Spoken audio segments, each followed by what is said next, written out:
Sampai Namaskar.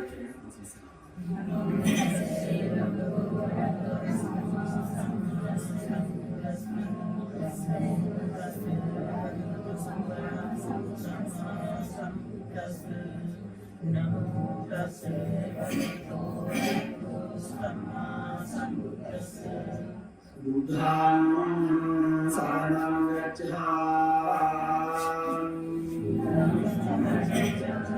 Dhammam saranam gacchami Sangham saranam gacchami Dutiyampi buddham saranam gacchami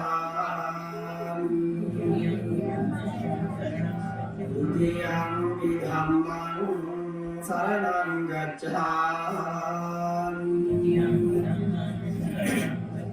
Dutiyampi sangham saranam gacchami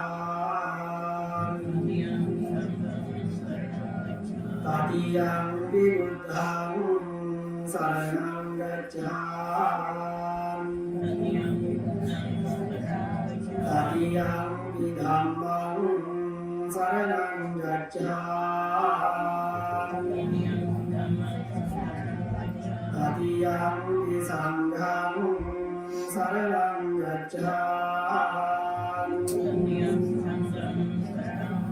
Panatipata veramani sikkhapadam samadhiyami Adingadana veramani sikkhapadam samadhiyami Kamesu miccācara veramani sikkhapadam samadhiyami Musāvāda veramani sikkhapadam samadhiyami Surameraya majjapamādakkhāna veramani sikkhapadam samadhiyami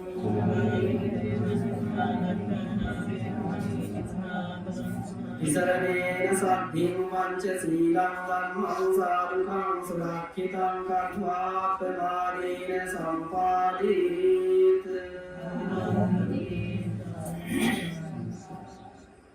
Samantā cakkravālesu atrā gaccantu devatā saddhammanu Nirajas sumantu sagganokadam Dhamma savana kālo ayam vadanta Dhamma savana kālo ayam vadanta Dhamma savana kālo ayam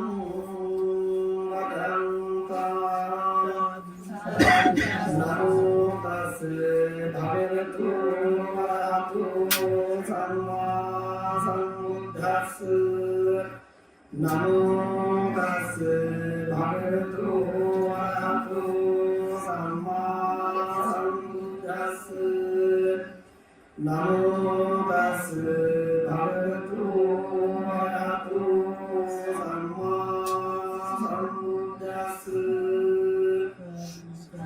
Saddhādanam sīladanam nirvattapiyam dhanam sudhanam ca cagoca paññāme sattamam dhananti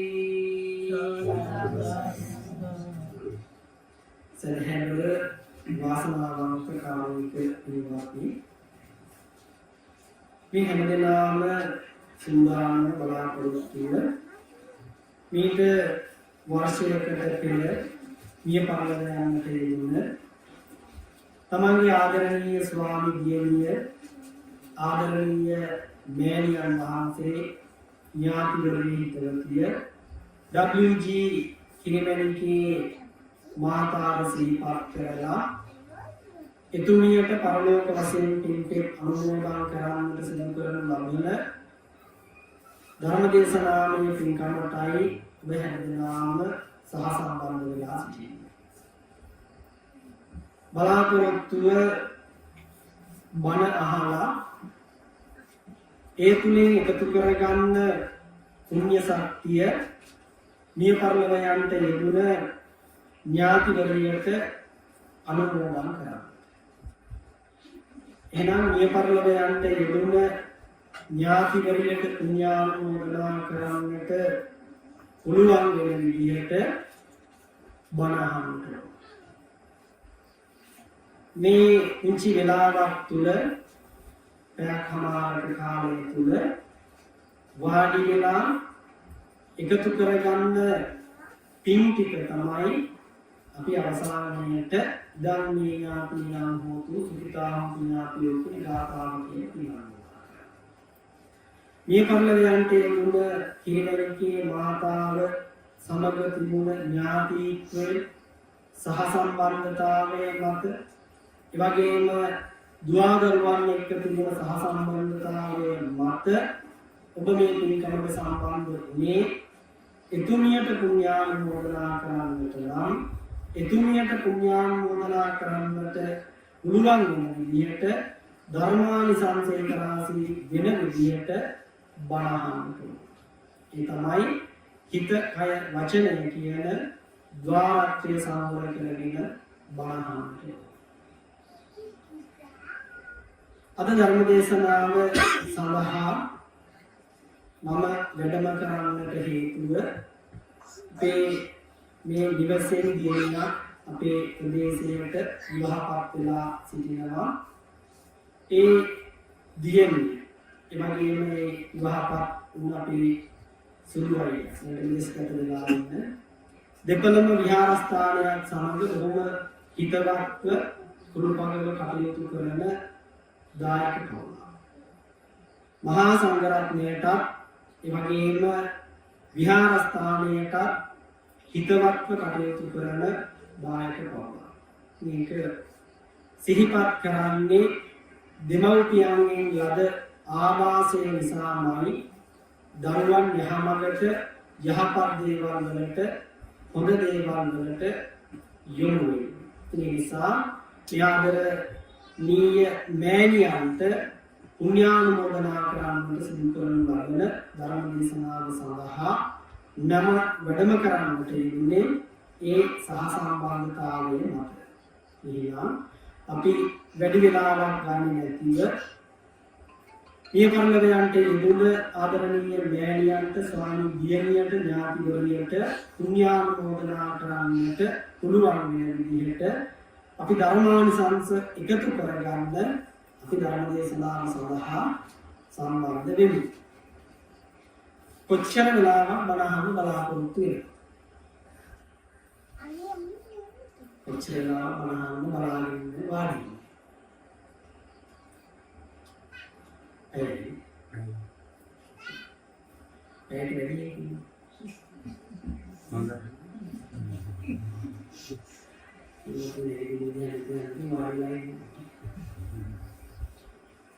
අපි පුරුදු වෙලා තියෙන්නේ ඇයට බලන්න.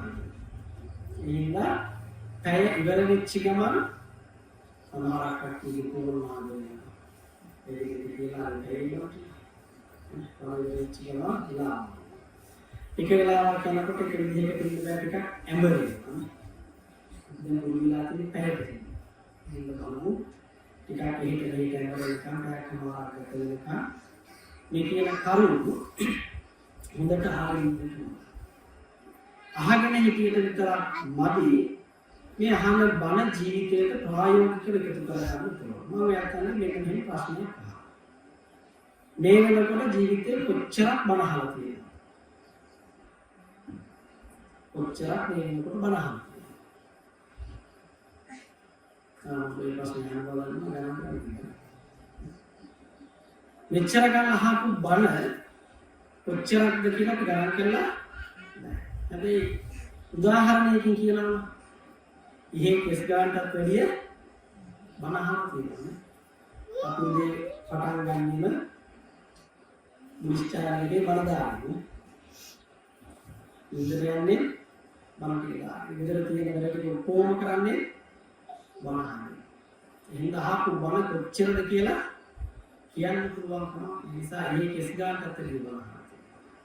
ඔය ඉහි කෙස් ගන්නටත් වැඩිය අහපු බණ වලින් ඔබේ ජීවිතයට එකතු කරගත්ත කරුණු මොනවද කියන්නේ කියලා කොච්චරක් තියෙනවද කියන්න. මම මෙන්න මේ කරුණු ටික මගේ ජීවිතයට මම එකතු කරගත්ත කියලා කියන්න මොනවද තියෙන එකතු කරගත්ත කරුණු. එහෙම නේද මොකක්ද දෙන්නේ තියෙන්නේ උත්තර. සමහරක් වෙලාවට අපේ ඇඟිලි ගන්නට අඩුයි. හේතුව තමයි බණ අහලා තියෙනවා ජීවිතයට එකතු කරගෙන. ඒ නිසා අපිට ධර්මයේ පිහිට පිළිසරණ ලැබෙන්න නම් අපි මේ ධර්මයේ තුල ජීවත් වෙන්න ඕනේ. ඒකනේ කිව්වේ ධම්මෝ හවේරක්කති ධම්මචාර. ධර්මයේ තුල ජීවත් වෙන පුද්ගලයා තමයි ධර්මයෙන් විසින් ආරක්ෂා කරන්නේ. අපිට ධර්මයේ පිහිට පිළිසරණ නොලැබෙන්න හේතුව අපි ධර්මානුකූල ජීවිතයක් ගත නොකරන. එතකොට ඉතින් පුළුවන් ධර්මානුකූල ජීවිතයක් ගත කරනවා කියලා කියන්නේ අපසිරි සමාදාන වෙලා කොයි වෙලාවෙක ඉදිරියට වෙලා එකතැනකට වෙලා ඉන්නවා. ඔය ගත කරන ජීවිතයම ධර්මානුකූල ජීවිතයක් බවට පත් කරගෙන අපිට ගත කරන්නට පුළුවන්කම තියෙනවා. අන්න එහෙම ගත කරනවා නම් අපිට ධර්මයේ පිහිට පිළිසරණ ජීවිතයකට එකතු වෙනවා. ඒ නිසා මේ අහන බණ ටික දැන් සමහරක් වෙලාවට වාඩි වෙන්නේ නැති පැයකින් බණ ටික ඉවර වුණොත් හොඳයි. මේ තාගෙන වාඩි වෙන්න කැමති කොහොම වුණත් දැන් වාඩි වෙච්ච එක නැගිටින්න වෙන්නේ බණ අහලා ඉවර වෙනවා. ඒ නිසා මේ බණ ටික අහලා ඉවර වෙනකොට ඔයත්තන්ගේ ජීවිතයට යමක් එකතු කරගෙන ප්‍රායෝගිකවම ජීවිතය තුළ ක්‍රියාත්මක කරනවා කියන අදිෂ්ඨානය ඇති කරගෙන බණ අහන්න. ඒ විතරක් නෙවෙයි සසර පුරාවටම මේ වෙනකන් ඔබේ ජීවිතයේ පින්කම් කරලා බණ අහලා සසර ගමන කෙටි කරගන්න යම් පිනක් කුසලයක් එකතු කරගෙන තිබ්බා නම් ඒ කුසලයට පිනට මේ සිද්ධ කරගත්ත කුසලයක් පිනක් එකතු වෙලා වහවහ ධර්මාවබෝධය සිද්ධ කරගෙන ඉතා කෙටි කාලකින් නිර්වාණ අවබෝධය සාක්ෂාත් කරගන්නට අප හැමදෙනාටම හැකියාව ලැබේවා කියන නිසා හැමදාම බණහන්ට වාඩි වෙන්න ඉක්මනට ඉවරවුත් යන්නේ කියලා හිතාගෙන ලෝතර බුදුරජාණන් වහන්සේ දේශනා කරන්නට යෙදුන ආර්ය ධන 7ක් දේශනා කළා. මෙන්න මේ ධනයන් අතුරෙන් කිහිපයක් අපිට තියෙන වෙලාව අනුව අද ධර්ම දේශනාවේදී සාකච්ඡා කරන්න බලාපොරොත්තු වෙනවා. අපි ධනයට හරි කැමතියි. ධනය එකතු කරගන්නේ හැම දෙයක්ම කරන්නේ. දීනම් වැය වෙනකම් දුක් විඳින්නේ මහන්සි වෙන්නේ ධනය එකතු කරගන්න. ඒ ධනය ගැන නෙවෙයි මේ කතා කරන්නේ බුදුහාමුදුරෝ දේශනා කරන්නට යෙදුන ලෞකික ජීවිතයේ දියුණුව ඇති කරගන්නට පුළුවන්. හැබැයි ආධ්‍යාත්මික ජීවිතය සංවර්ධනය කරගන්නට පුළුවන් ධන 7ක් බුදුහාමුදුරෝ දේශනා කළා. ආන්න ඒ ධනයන් පිළිබඳව තමයි ධර්ම දේශනාවේදී සාකච්ඡා කරන්නට බලාපොරොත්තු වෙන්නේ. බණ අහනකොට ධර්ම ඡන්දය ඇති කරගෙන බණ අහන්නට. ධර්ම ඡන්දය කියලා කියන්නේ මොකද්ද? බණට තියෙන කැමැත්ත, ධර්මයට තියෙන කැමැත්ත. ඕක නැතුව බණ අහන්න ගියොත් මොකද වෙන්නේ? ටිකක් වෙලා යනකොට මොකද වෙන්නේ? ඉන්නේ. හරි? මේකට අවධානය යොමු කළොත් කැමැත්ත හිතේ ඇති කර නොගත්තොත් ටික වෙලාවක් යනකොට වෙන වෙන කල්පනාවල් වලට හිත යොමු වෙලා මොකද වෙන්නේ? තමනු නොදැනම නින්දට වැටෙනවා. ඒ නිසා ධර්ම ඡන්දය ඇති කරගෙන බණ අහන්නට ඕන. පළවෙනි ධනය බුදුරජාණන් වහන්සේ දේශනා කරන්නට යෙදුනා ශ්‍රද්ධා ධනය. ශ්‍රද්ධාව කියලා කියන්නේ මොකක්ද? වැත්ති වෙන්න අහලා තියෙන වචනයක් නේ. දාන ගෙනිච්චත් හාමුදුරුවෝ පටන් ගන්න. ඔයට බණ කියන්න පටන් ගත්තත් පටන් ගන්න කියනවා. ශ්‍රද්ධාව කියන වචනේ ගැන ඕන තරම් අහලා තියෙනවා. කියන්න බලන්න ශ්‍රද්ධාව කියන්නේ මොකක්ද එතකොට? තුනුරුවන් පිළිබඳ තිබෙන විශ්වාසය. පැහැදිලි. ඒකට කියන මොකක් කියලාද? ශ්‍රද්ධාව. ශ්‍රද්ධාව කොටස් කීයද? දෙකයි. මොනවද කොටස් දෙක? අමූලික ශ්‍රද්ධා, ආකාරවතී ශ්‍රද්ධා. ප්‍රධාන කොටස්. ආකාරවතී ශ්‍රද්ධාව කියලා කියනවා මොකද්ද? අචල ශ්‍රද්ධා. මොනම හේතුවක් නිසාවත් වෙනස් නොවන ශ්‍රද්ධාව. අමූලික ශ්‍රද්ධාව කියලා කියනවා බොරු ශ්‍රද්ධාව. අපි ඉතින් ඇති කරගත්ත මවාගත්ත ශ්‍රද්ධාව. ඒකේ ස්වභාවය මොකද්ද? හරි ඉක්මනට වෙනස් වෙනවා. එතකොට මෙන්න මේ ශ්‍රද්ධාවෙන් අපේ ජීවිතය තුළ ඇති කරගත යුතු ගොඩනගාගත යුතු ශ්‍රද්ධාව මොකක්ද? ආකාරවතී ශ්‍රද්ධාව. අපි කිව්ව ශ්‍රද්ධාව කියලා කියන්නේ බුදුහාමුදුරුවෝ වගේම ධර්මය ආර්ය මහා සංඝරත්නයේ මේ ත්‍රිවිධ රත්නයේ කෙරෙහි තියෙන පැහැදීම විශ්වාසය. කෙනෙක් ගැන විශ්වාසයක් ඇති වෙන්න නම් මොකක්ද තියෙන්නේ? කෙනෙක් ගැන විශ්වාසයක් ඇති කරගන්න නම් මොකක්ද තියෙන්න ඕන? ඇසුර තියෙන්න. ඇසුර තියෙන්න. දැන් මේ තරුණ කාලේ කැමැත්ත අහපුවාම අහපු ගම අහන්නේ. අහපු ගම අහන්නේ. අහපු ගම කියන්නේ ඉතින් අහලා කියන්න කියලා නැත්තම් කල්පනා කරලා බලන්න කියනවා. ඇයි? කාලයක් ඇසුරු කරන්න. මේක මොකක්ද කියලා දැනගන්න. මේකත් එක්ක ජීවිතේ ගෙවන්න පුළුවන්ද කියලා දැනගන්න. එහෙනම් ඇසුරට කාලයක් වෙන් කරන්න. එහෙනම් බුදුහාමුදුරුවෝ පිළිබඳ විශ්වාසයක් ඇති කරගන්න, ධර්මය පිළිබඳ විශ්වාසයක් ඇති කරගන්න, ආර්ය මහා සංඝරත්නය පිළිබඳ විශ්වාසයක් ඇති කරගන්න නම් මොකක්ද තියෙන්න ඕන? ඇසුරක් තියෙන්න. අපි කොහොමද බුදුහාමුදුරුවෝ ඇසුරු කරන්නේ? බුදුහාමුදුරුවෝ ඇසුරු කරාට නම් අපි බුදුහාමුදුරුවෝ ගැන ඉගෙන ගන්න ඕන. දැන් අපිට බුදුහාමුදුරුවෝ ගැන ඉගෙන ගන්න තියෙන ක්‍රම මොනවද? බුදුහාමුදුරුවෝ අඳුර ගන්න තියෙන ප්‍රධානතම ක්‍රමය මොකක්ද? ත්‍රිපිටකය. බුදුහාමුදුරුවන්ගේ බුද්ධ චරිතය අධ්‍යයනය කරනවා. බුදුහාමුදුරුවෝ කවුද කියලා දැනගන්න. ඇත්තටම බුදුහාමුදුරුවෝ කියලා කියන්නේ කවුද? මොකක්ද දෙයක්? මහා ප්‍රශ්න. බුදුහාමුදුරුවෝ කියලා කියන්නේ කවුද? මොන වගේ කියන්නේ?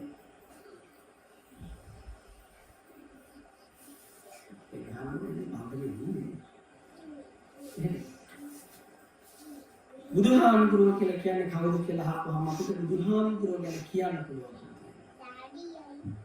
අපි ඔය දකින්න ෂඩ්මී වර්ණමාලාවක් විහිදවමින් ඊගාවට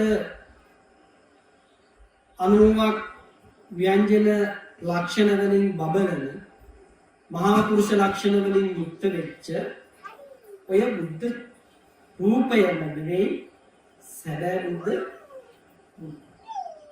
අපි විහාරයට ගියාම පුදුමාකාර ලස්සනට නිර්මාණය කරලා තියෙන බුද්ධ රූපයේ දිහා දකින්න. අපි හිතනවා ජීවමාන බුදුරජාණන් වහන්සේත් මේ විදිහටම නැති කියලා. එහෙම. බුදුරජාණන් වහන්සේගේ චරිතය තුළින් අපේ ජීවිතයට ගත යුතු ගත හැකි ආදර්ශයන් බොහෝ. අපි ඒකට තමයි බුදුහාමුදුරුවන්ගේ චරිතය අධ්‍යයනය කරන්නේ. බුදුහාමුදුරුවෝ ඇසුරු කරන්නේ. බුදුහාමුදුරුවෝ ඇසුරු කරන පුද්ගලයා තමයි බෝධිසත්ව චරිතයකින් යුක්ත වෙච්ච පුද්ගලයා. බෝසත් දරුවෙක් බවට පත් වෙනවා. එහෙනම් බුදුහාමුදුරුවෝ කියලා අඳුනගන්න දැනගන්න අපිට ඕන තරම් ක්‍රම සහ විදි තියෙනවා. මේ කියන ටික අහන්න විතරක් නෙවෙයි. කොහොමද බුදුහාමුදුරුවෝ ගැන අපි ඉගෙන ගන්න? කොහොමද බුදුහාමුදුරුවෝ ගැන දැනගන්නේ? බුදුරජාණන් වහන්සේ කියන්නේ අපි වගේම සාමාන්‍ය විදිහට ජීවිතයක යොපු චරිතය. කොහොමද අපි ඒක දැනගන්නේ? ගෝසිංග වනයේ වැඩ සිටිය බුදුරජාණන් වහන්සේ එක්තරා දවසක් ගෝසිංග වනයේ වැඩ ඉන්න අනුරුද්ධ හාමුදුරුවෝ බබු හාමුදුරුවෝ කිම්බිල හාමුදුරුවෝ බුදුරජාණන් වහන්සේට මතක් වෙනවා මේ ගෝසිංග වනයේ වැඩ ඉන්න හාමුදුරුවෝ තුන්දෙනා බලන්න. කියනවා මගේ දරුවෝ තුන්දෙනෙක් ඉන්නවා ගෝසිංග වනයේ යන්න ඕන. උන්වහන්සේ මොකද කරන්නේ? වැඩම කරනවා ගෝසිංග වනයේට වියන් පල්ලගේ ඉන්න වතුරකොට වියන් පල්ලගේ අවසරය ඉල්ලනවා ඇතුළට එනවා. බුදුරජාණන් වහන්සේ වියන ඇතුළට යන්න අවසරය ඉල්ලුවාම වියන් පල්ල අවසර දෙනවද? අවසර දෙන්නේ නැහැ. මොකක්ද කියන්නේ? ඇතුළේ එන්නම හාමුදුරුවෝ තුන්දෙනෙක් හරිම ප්‍රියමනාපයි. තුන්දෙනා හරි සමගියෙන් ජීවත් වෙනවා. අඩුම තරම එක එක්කෙනා දිහා ඔරවලවත් බලන්නේ නැහැ. කතා කරනකොට සැරෙන් කතා කරන්නේවත් නැහැ. ඒ තරම් සමගියෙන් ඉන්නේ. හතරවෙනි කැටේට වහන්සේ ඇතුළට ගියොත් එහෙම මේ තුන්දෙනාගේ සමගිය නැති වෙනව නිසා යන්න දෙන්න බෑ. දැන් හාමුදුරු කෙනෙක් බවක් ගන්න. හැබැයි ඇතුලේ ඉන්නේ ඒ වගේම පිරිසක් කියලා දානවා. හැබැයි ඒ ඇතුලේ ඉන්න පිරිසයි බුදුහාමුදුරුවන්ගේ වෙනසක් දැක්කද? වෙනසක් දැක්කේ නැහැ. අඟුලිමාල අන්තිමටම තමන්ගේ ඇඟිල්ල කපා ගන්න, තමන්ට ඇඟිලි දහස සම්පූර්ණ කරගන්න, ඇඟිල්ල කපා ගන්න කවුරු පස්සේ දෙන්නේ? බුදුහාමුදුරුවෝ දැක්ක ගමන් මොකක්ද කිව්වේ? ශ්‍රමණයන් වහන්සේ නමක් මේ පැත්තට එනවා මගේ ඇඟිලි දහස සම්පූර්ණ කරගන්න දැන් පුළුවන්. එහෙම කියලා බුදුරජාණන් වහන්සේ පස්සේ එළවන්න පටන් ගත්තා. බුදුරජාණන් වහන්සේ දැක්ක ගමන් වෙනසක් දැක්කද? අනිත් හාමුදුරුවෝ වගේම ශ්‍රමණ ස්වરૂපයක් විතරයි. එතකොට වෙනස් විදිහකට දැක්කනම් අඟුලිමාලට තේරුම් ගන්න බැරිද අනිත් ශ්‍රමණයන් වහන්සේලායි මේ ශ්‍රමණයන්ගේ වෙනසක් තියෙනවා. ඒ තරම් දැනුමක් තිබෙනවා. දුවනකොට ලං වෙන්න බැරි වෙනකොට තේරුම් ගන්න පුළුවන් වුණා නම් දකින්නකොට වෙනස හඳුනා ගන්න බැහැ. එහෙනම් බුදුරජාණන් වහන්සේ හැම වෙලාවකම ඔය තිබුණ අපි කතා කරන බුද්ධ ඓශ්චර්යය හැම වෙලාවකම දක්වමින් හිටියේ අපිට බැරි වෙලා හරි සමිතියක සමාගමක මරණාධාර සමිතියක හරි තමයි නැහැ සභාපතිකමක් ලේකම්කමක් හම්බුනේ. බෙහෙත් ගන්න ගියා ඕක ඉස්සරහට දාලා පුළුවන් නම් පොඩි මෙහෙ ඉස්සරහට යන්න උත්සාහ මොන වැඩේට ගියත් තමන් ළඟ තියෙන පට්ටන් ටික කොහොම ඉස්සරහට දාලා වැඩේ කරගන්න. බුදුහාමුදුරුවෝ අපේ ජීවිතවලට බුද්ධ චරිතයෙන් ගන්න තියෙන ආදර්ශ අපිට මොනතරම් බල පුළුවන්කාරකම් තිබුණත් අපි ඒවා අයථාලෙස භාවිතා කළ යුතු දවසක් බුදුහාමුදුරුවෝ ආනන්ද හාමුදුරුවොත් එක්ක ගංගානම් ගඟ ළඟට ඇවිල්ලා ඉන්න එගොඩට. තොටිය මිනිස්සු ටික අරගෙන ඔරුවෙන් එගොඩට ගිහින්. දැන් ආපහු මෙගොඩට එන්න ඕනි බුදුහාමුදුරුවෝ ආනන්ද හාමුදුරුවෝ පිරිස එගොඩට එක්කගෙන. දැන් ආනන්ද හාමුදුරුවොත් එක්ක බුදුහාමුදුරුවෝ ගඟ උඩේ නතර වෙලා ඉන්නවා තොටිය මේ පැත්තට එනවා. මේ වෙලාවට තව ආජීවක. මෙයා මොකද කළේ? මෙයා ධානලාභියෙක්. මෙයා වතුර වලින් ඇවිදගෙන එහා පැත්තට ගියා. වතුර වලින් ඇවිදගෙන එහා පැත්තට ගියා. ආනන්ද හාමුදුරුවෝ මොකද කිව්වා? බුදුරජාණන් වහන්සේ අර බලන්න. අර ආජීවකයාත් වතුර වලින් ඇවිදගෙන කියන්නේ අපිටත් යන්න පුළුවන් අපිත් යන්න. මොකද ආනන්ද හාමුදුරුවෝ පුතත් යනවා. කතා කළා නම් බුදුරජාණන් වහන්සේට යන් කියලා. බුදුරජාණන් වහන්සේ කිව්වා අපි කලබල වෙන්න ඕනේ තොටිය ආපුවාම වෙනක තොටිය මෙගොඩට ඔරුව පැදගෙන ආවා බුදුහාමුදුරුවෝ ආනන්ද හාමුදුරුවෝ ඉදුණා ඔරුවෙන් එහා පැත්තට ගිහිල්ලා බැහැලා ඉඳලා වෙලා තොටියගේ ගාස්තුව ගෙවුවා කහවණු පහක් ගෙවුවා කහවණු පහක් ගෙවලා ආනන්ද හාමුදුරුවන්ගේ බුදුහාමුදුරුවෝ අහනවා ආනන්ද අපිට මේ ගංගානංගල තරණය කරන්න කොච්චරක් කොච්චර මුදලක් වේවා. කොච්චරද? කහම. එතකොට අර ලබාගත් ධානයේ දියුණු කරගත්ත ධානයේ ආජීවකයාගේ වටිනාකම කීයද? කහවණු 5. කහවණු 5. මොකක්ද මේ අදහස් කරන්නේ? අපි ළඟ තියෙන දේවල් ඕනේ තැනක් එපා තැනක් පාවිච්චි කරන්න ගියාම ඒකේ වටිනාකම බාහිර වෙනවා. අපේ ජීවිතවල එහෙම වෙච්ච තැන් බොහෝමයි.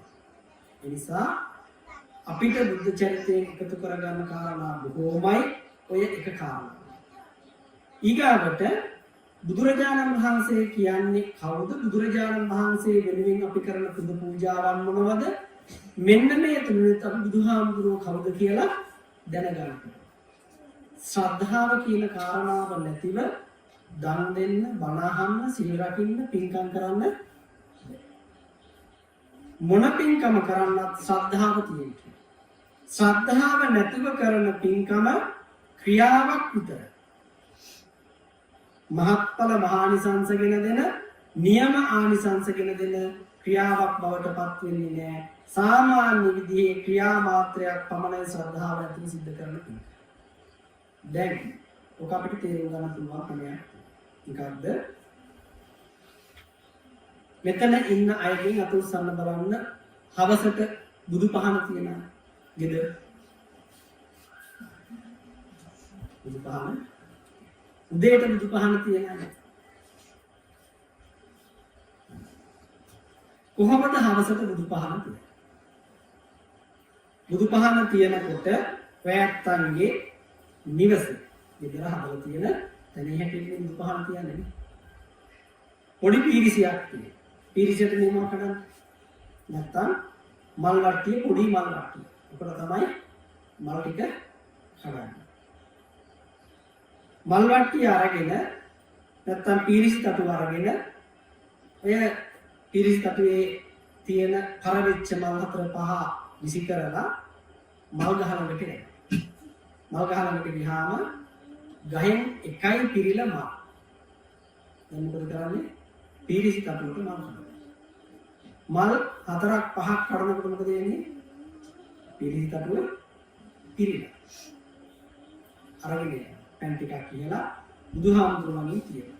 තියලා ඊගාවට මොකද කරන්නේ? පැන් ඉදිරියක් තියෙනවා. ඔන්න පැන් ඉදිරිය අරගෙන දොරකඩට ගිහින් මොකද කරන්නේ? ඔක මල් ගහකට විසි කරනවා. විසි කරලා ටැප් එක ළඟට ගිහිල්ලා ටැප් එක ඇරලා දෙපාරක් මෙහෙම හොලවලා ඒකෙන්ම වතුර එකක් පුරවලා අරගෙන එන්න මොකද කරන්නේ? එකක් බුදු පහන ළඟින්ම තියෙනවා. ඊගාවට පහන පත්තු කරන්න ඕනි. ටිකක් උඩින් පහන තියෙන නිසා මොකද කරන්නේ? අත දාලා බලනවා පහන තෙල් තියෙනවා. අත දාලා බලපුවාම තෙල් පොඩ්ඩක් අතේ ගෑවෙනවා. ඊට පස්සේ මොකද කරන්නේ? පහන් තිරෙත් තියෙනවා නම් චුට්ටක් ඉස්සරහට ඇදලා ඒක ගෑවිච්ච දැලි ටිකයි තෙල් ටිකයි ඔළුවේ අතුල්ලගෙන ඉනි කූර ගහලා පහන පත්තු. එහෙනම් හඳුන් කූරකුත් අරගෙන පත්තු කරලා ඉවරලා මොකද කරන්නේ? අර බුද්ධ පින්තූරයේ තියන්න හදලා තියෙන තැනම එක්කෝ බිත්තිය හිලක එහෙම නැත්නම් මේ මල් වට්ටිය ළඟින්ම බිත්තිය අයින් අමුතුරක් පත්තු ගහලා ගාථා දෙකක් කියලා පැත්තකට. කොහොම තමයි සාමාන්‍ය විදිහට බොහෝ තැන්වල හවස බුදු පහන තියෙනවා. ගෙදරට පදිංචි වෙන දවසේ ගෙනාපු පහන ඒ විදිහට. පිත්තල පහනක් ගෙනත් තිබ්බොත් ඒක පොළ පාට වෙනවා. ජීවිතේට ආය පිය දාලා මැටි පහනක් ගෙනත් තිබ්බනම් ඒක කළුම කළු පාටයි ආය ඒක මාරු කරලා පිය දාලා. හැමදාම පත්තු කරපු හඳුන් කූරු අලු ටික බුද්ධ පින්තූරේ ඉස්සරහා ඒ විදිහටම වැටිලා තියෙනවා. මොනවාද විදිහට බලන්න. ඔය විදිහට තමයි බුද්ධ පූජාව. ඒකට හේතුවක් තියෙනවා. බුදුහාමුදුරුවන්ට ගිලම්පස ටික තියෙනකොට බුද්ධ පූජාව ටික තියෙනකොට ඕකේ හම්බ වෙන ආනිසංස දන්නේ. බුදුහාමුදුරුවෝ ගැන හරියටම ඉගෙනගෙන තිබුණාම ඕකේ ආනිසංස දැනගෙන තිබ්බහම ඔය විදිහට කරන්න. කොහොමද ආනිසංස දැනගන්නේ? පැත් වහලා ඇති බුද්ධ වර්ණ මුදලාලිගේ කතාව.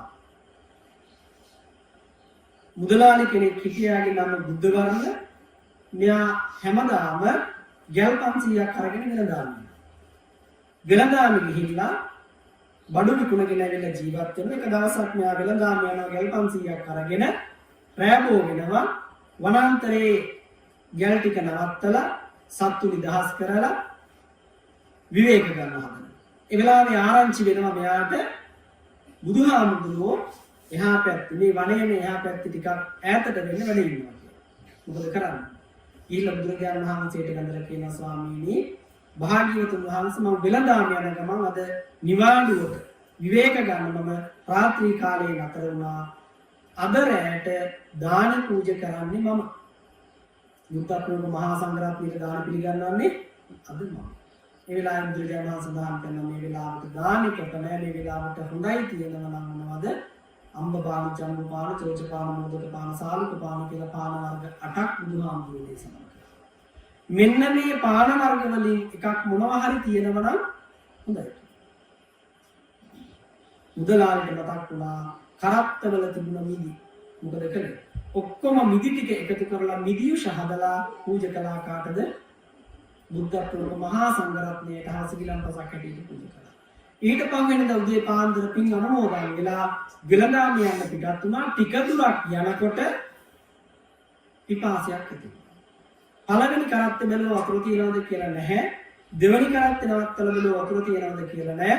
499ක් කරත්ත නවත්තලා බැලුව වතුර තියනවද කියලා ඒකවත් වතුර මොනවද වතුර වලට උනේ? මොනව වෙන්නේ?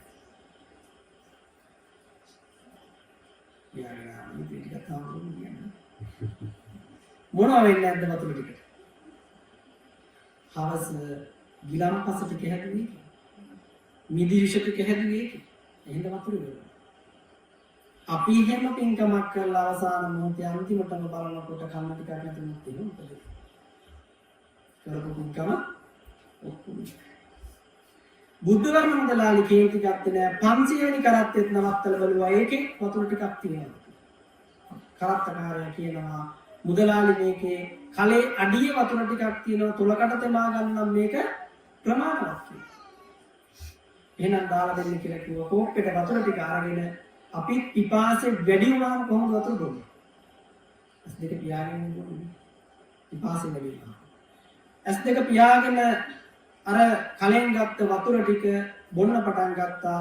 මෙයාට දැනුනේ එදා වෙනද බොන වතුර වල රස නෙවෙයි එහෙනම් මොන රසද? ඊයේ හවස බුදුහාමුදුරන්ට පූජා කරපු නිදීස වල රස.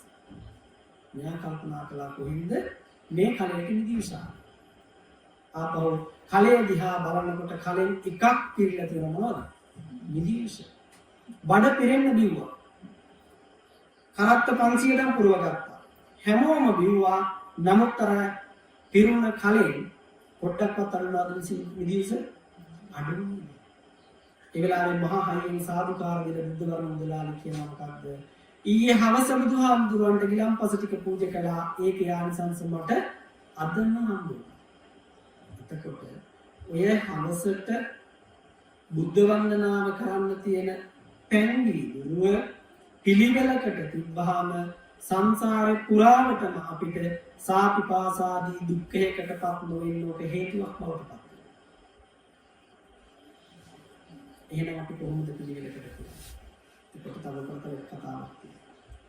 දවසක් මුගලන් මහරහතන් වහන්සේ විජිකුළු පවුලෙන් බැහැගෙන එනකොට දකිනවා මහා විශාල ශරීරයක් තිබෙන සත්වයෙක්.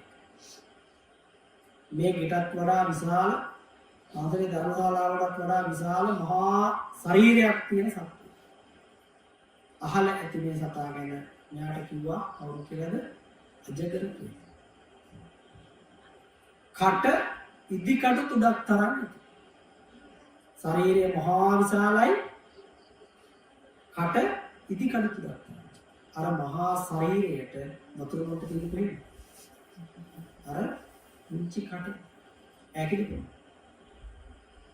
ඉපාසය සංසිඳනවා.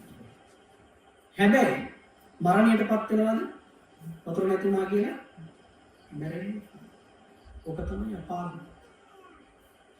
අපිට ඔය විදිහට සංසාරේ සාපිපාසාදී දුක්ඛයකටපත් නොවෙන්න වැඩ කරන්න පුළුවන්. ගෙදර හමසට ගිලම්පස ටික තියෙනවා නම් පැන්නේ තියෙනවා. දැන් මම කතාව කිව්වේ හවස බුදුපහන තියෙනකොට ඕක මතක් වෙන්නේ. මම මේ කියන්නේ බුදුහාමුදුරුවන්ට මේ ටික ජීවමාන බුදුරජාණන් වහන්සේට බුද්ධ පූජාව ටික තියලා ගිලම්පස ටික තියලා ඒ ආනිසංස ලැබුවා නම් මට දවසක ඒ ආනිසංස ලැබෙන්නේ. එතකොට තමයි ආසාවෙන් කරන්නේ. අපිට හැමතැනම ප්‍රතිලාභින බලන්න ඉස්සෙල්ලානේ. අපිට හම් වෙන ප්‍රතිලාභ. අමිතේකට සමාගමකට බඳුනා මොකක්ද අහන්නේ? මොනවද අපිට හම් වෙන ප්‍රතිලාභ? එහෙනම් පින්කම් කරන්න ලැබෙන ප්‍රතිලාභ දැනගෙන ඉන්න. බුද්ධ පූජාව ප්‍රතිලාභ. එහෙනම් ඔය ප්‍රතිලාභ ලැබෙන්න අපි කොහොමද තියන්නේ බුදු පූජාව? හවසට බුදුපහන තියනකොට මල් ටික කඩන්න ගියාම අර පොඩි පීරිස් තටුවක් අරගෙන මල් කඩන්නේ. මල් ටික තියන්න ඉඩ මදින.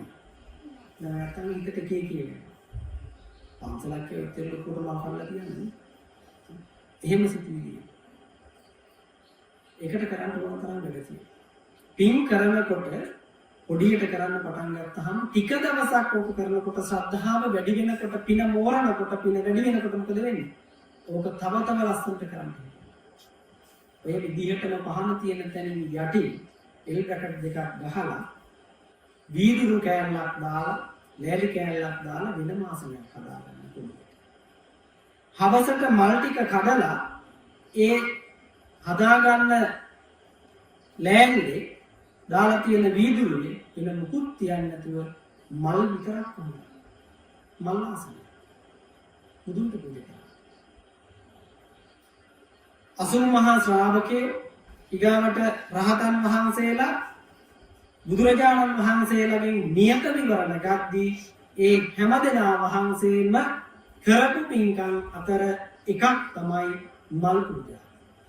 දවස් 7ක් මල් පූජා කරලා දවස් 7ක් මල් කුඩයක් දරාගෙන ඉඳලා අවසානයේ ප්‍රාර්ථනා කරනවා කවදා හරි බුදුන් කෙනෙකුගේ සමීපයේදී මට මෙන්න මේ විදිහ කෙනෙක් වෙන්න ලැබෙන්න කියලා ප්‍රාර්ථනා කරපු කතා ඔය ධර්ම ග්‍රන්ථවල චරිත කතාවල ඕනෑ තරම් තියෙනවා. ඒ නිසා ඔය බුදුහාමුදුරුවන්ට හවස මල් ටික කඩනකොට මල් ගොඩක් කඩලා බුදුහාමුදුරුවන්ට පූජා කරනවා. ඔය ගහේ හැදෙන මල් ටික දෙවෙනකොට පර වෙලා අලුත් ටික පිපෙනවා. නිකම් පර වෙලා ගැටෙන මල් ටිකෙන් සසර ගමන සපවත් කරගන්න පුළුවන්. මල් කඩන්න ගියාම තියෙනවා. මල් කඩන්න ගියාම ඕන් එකෙන් කඩන මල් නෙවෙයි. ගහෙන් කඩන. අපි කොහොමද මල් කඩන්නේ? මල් ගහ ළඟට ගිහිල්ලා ඔක තියෙන්නේ පාරයිනක නම් කොහොමද මල් ටික කඩන්නේ? පාරේ යන්නේ කවුද? එන්නේ කවුද?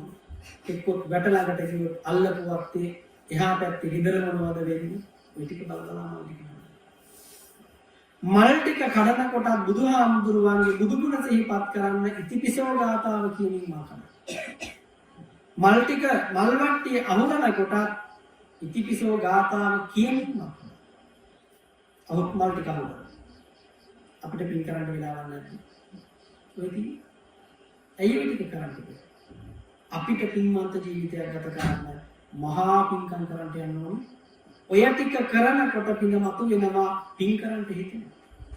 ඊගාට ඒ විදිහට මල් ටික කඩලා තියන්න වතුර ටිකක් විතරක් පැන් වීදුරුවක් විතරක් තියන්න එපා. පොඩි වීදුරු 3ක් ගන්න. පොඩි වීදුරු 3ක් අරගෙන එක වීදුරුවකට උණු වතුර තියන්න, අනිත් වීදුරුවට ඇල් වතුර තියන්න, අනිත් වීදුරුවට ගිලම්පස මොනවා හරි හදන්න. ගෙවල් වල අඹ තියෙනවා. අඹ හැදෙන කාලෙට අඹ ගන්න පුළුවන්. ජම්බු ඊගාවට පොඩි පොඩි ಜಾති හවසට හදලා බුදුහාමුදුරුවන්ට ගිලම්පසක් හැටියට පූජා කරන්න. කඩේට ගියපු වෙලාවට පොළට ගියපු වෙලාවට එක අඹ ගෙඩියක් ආන්නේ. එක අඹ ගෙඩියක් අරන් ඇවිල්ලා මේක හදලා බුදුහාමුදුරුවන්ට බොන්න පුළුවන් විදිහට කියනවා බා. ගෙදර ගහේ ඉදිච්ච අඹ ගොඩක් තියෙනවා නම් අඹ ගෙඩි ටිකක් වැඩිපුර අරගෙන හදන්න විෂ ටික. හදලා වෙන්කර කරලා බුදුහාමුදුරුවන්ට වෙනම තියලා ඉතිරි ටික පවුලේ අයත් එක්ක. එහෙම තියන්න දෙයක් නැත්තම් වෙනිගල්කට කෑල්ලක් වැඩිපුර මුට්ටියට වතුර ටිකක් දාලා තම්බලා ඒකේ පළවෙනි කොටස බුද්ධ පූජාව ටික තියලා ඉතිරි ටික ඔයත් තුන. ඇඟේ මාන කොහොමද?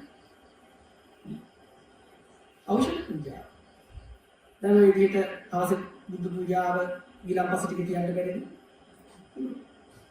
හඳුන් කූරු පත්තු කරන කොටත් එහෙම. දැන් අපි කඩේට ගිහලා හඳුන් කූරු ගන්නේ කොහොමද? ඉහෙල්ල බලනවා ඇත තියා රාක්කි. ටිකක් ලොකුවට පෙට්ටිය තියෙනවා නම් ඒක තමයි ඉන්නේ. අරගෙන බර බලනවා. බර බලලා පෙට්ටිය සෝද බලනවා. ඊට පස්සේ ගාන බලනවා. ගාන අඩු මේක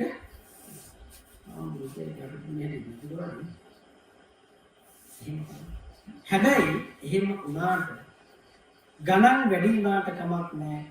සුවඳ හඳුන් කූරක් පත්තු කරනවා. සුවඳ හඳුන් කූරක් එක හඳුන් කූරක් පත්තු කරනවා. ඔය දවසට පන්සලට යනකොට බෝධිය ළඟට යනකොට මොන වගේ හැඟීමක් දෙනවා? කියාගන්න බැරි අමුතුම ශ්‍රද්ධාවක් අමුතුම හැඟීමක් හිතට එනවා. ඒකට හේතුව මොකක්ද? ගමේ ඉන්න ඔක්කොම පන්සල් ලැබිලා එක එක જાති හඳුන් කූරු ගෙනහැර පත්තු කරනවා. ඒ දැනෙන සුවඳට දන්නේම නැතුව හිත සමාධිගත වෙනවා. අපි මේ හඳුන් කූරක් පත්තු කරන්නේ බුදුහාමුදුරුවෝ දගසන්න මේ බුදුහාමුදුරුවෝ දගහන්නේ අපි මේ පරිසරය හදා ගන්නවා පරිසරය සකස් කර ගන්නවා හඳුන් කූරක් පත්තු කරලා එතනිනුත් අපි බලාපොරොත්තු වෙන්නේ අපේ හිතේ අපි බුද්ධ වන්දනාව කරන්න අවශ්‍ය කරන වටපිටාව හදා. ඒ නිසා හඳුන් කූරක් පත්තු කරනකොට සුවඳ හඳුන් කූරක් පත්තු කරනවා.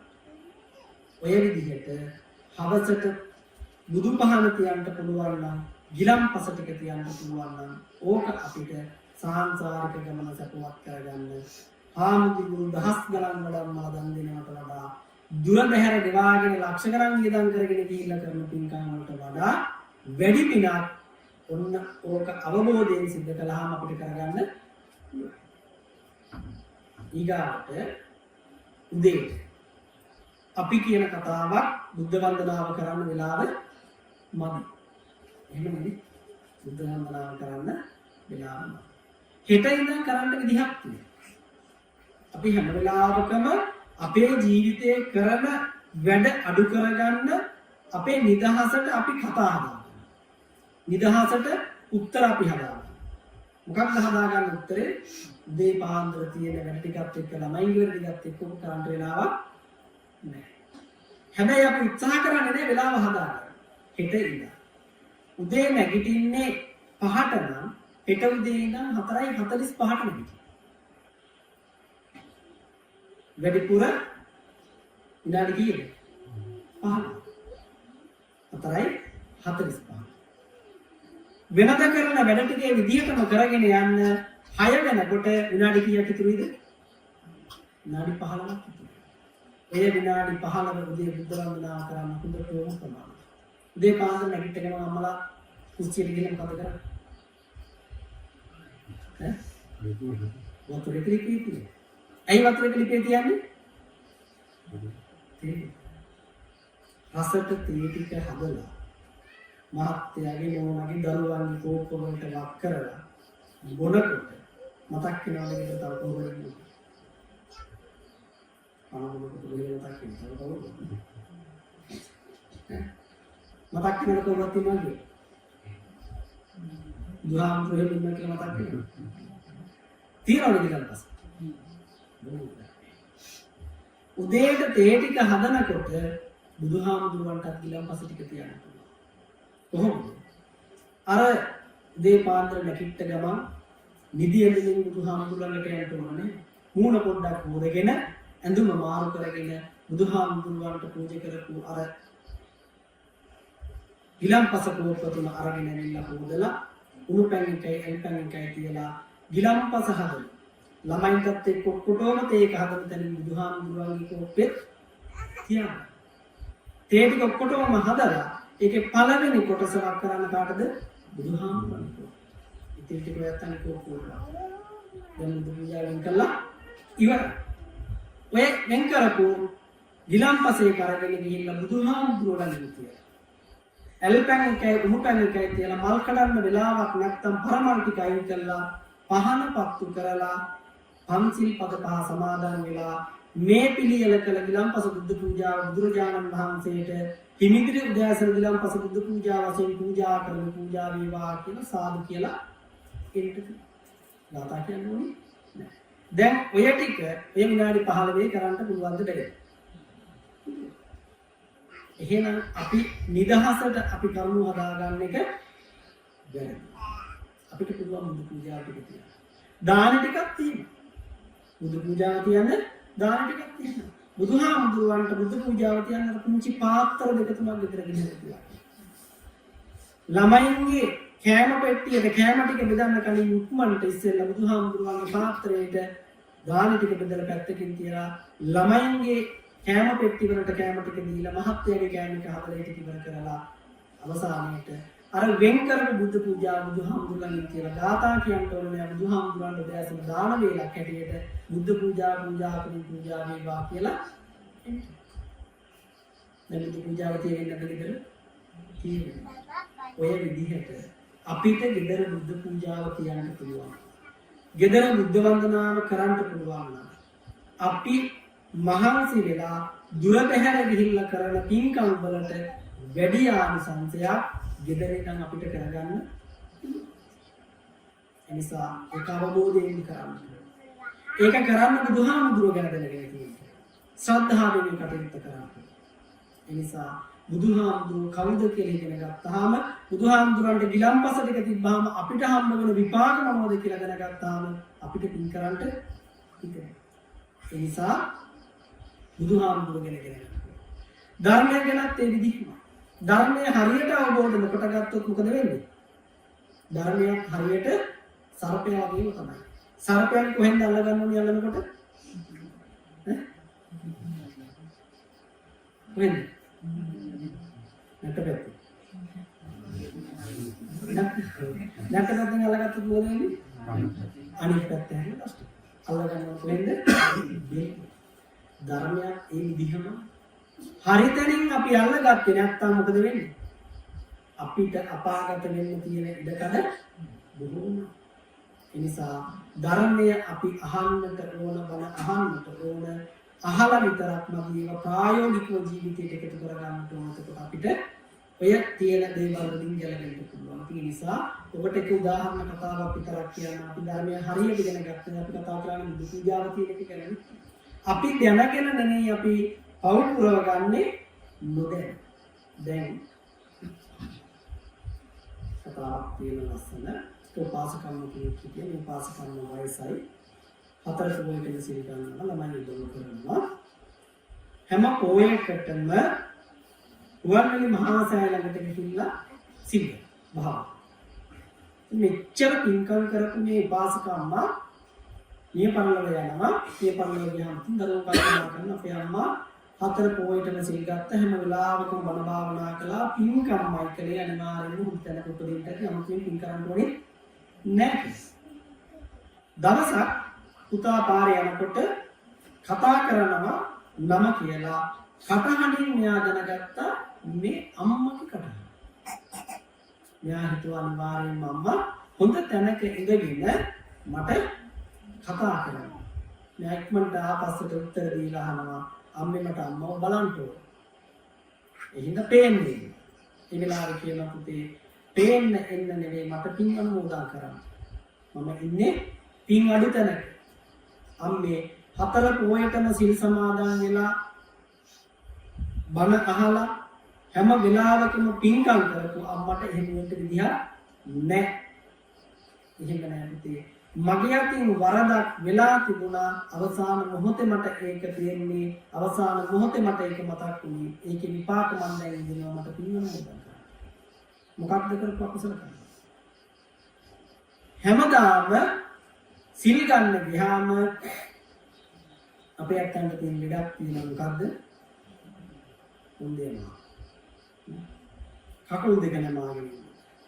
එහෙනම් පොයට සිල් ගන්න ගියා ඉක්මනට යන්නේ මොකටද?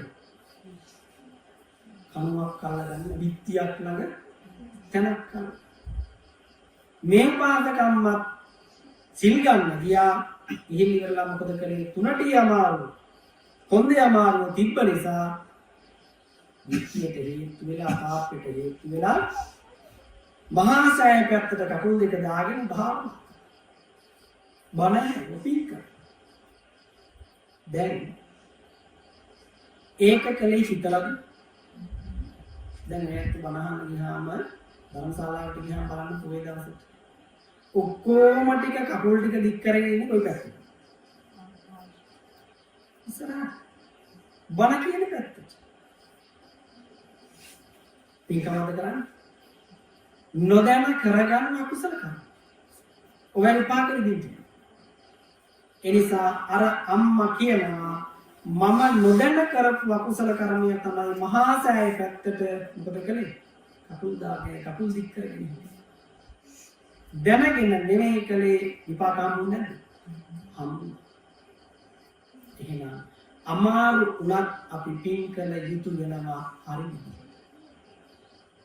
ඒකට සද්ධා තියෙනවා. ඒ නිසා ඔය හදාගන්න. ඔතන බලමින් කරගන්න. ආයි පන්තලේ බණහන්න ගියාම පන්තලේ නෙමෙයි කොහේ බණහන්න ගියත් ආයි කටු දික් කරගෙන බණහන්නේ. අමාරුයි කිව්වට ඒකට උත්තර හම්බ වෙන්නේ නැහැ.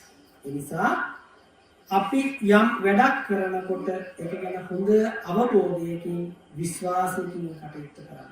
එතකොට දැන් මේ බණ අහන තැන ලස්සන උන්කලස් දෙකක් හදලානේ ගෙඩි දෙකක් හදලා ධර්මාසනයක් හදලා පහන් වටක් ගහලා තියෙනවා. මේවා තමයි ධර්මය වෙනුවෙන් කරන උපහාර. ධර්මය වෙනුවෙන් කරන උපහාර. එහෙම නැත්නම් බණ වෙනුවෙන් ධර්මය වෙනුවෙන් ඔයත් කරන එකම දේ මොකද්ද?